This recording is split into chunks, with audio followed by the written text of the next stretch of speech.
Now to that stunning penalty for General Motors tonight, agreeing to pay $900 million to the U.S. government, a total of $2.3 billion in fines and lawsuits, one of the biggest payouts by an American car maker in history for hiding that ignition switch defect linked to at least 124 deaths. A difficult moment today for GM CEO, saying tonight they let their customers down and put lives at risk. Tonight here, the family of one of those victims, the 16-year-old killed in this crash, reacting. ABC's David Muir reports.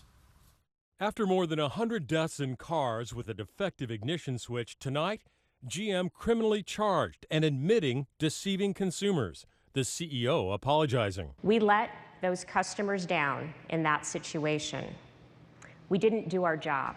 That defective switch meant cars could turn off on their own, and in a collision, some airbags would not deploy.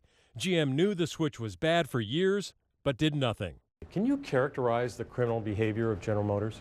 They didn't tell the truth in the best way that they should have to their regulator and to the public about a serious safety issue that risked life and limb for Americans. For now, GM will not be prosecuted for its crime. It will pay a fine, $900 million, one of the biggest ever. Also today, the car maker agreed to pay $575 million to settle more lawsuits. Now more than $2 billion paid out, one of the biggest ever by a car maker. But at this point, no GM executive will be prosecuted. Many families of victims, including the mother of Amber Rose, killed a decade ago at just 16, is angry. No one is being held accountable, she says, no one going to jail. A fine is not real justice. It's GM paying their way out of another thing that they got themselves into. But it doesn't make up for the lives that they took.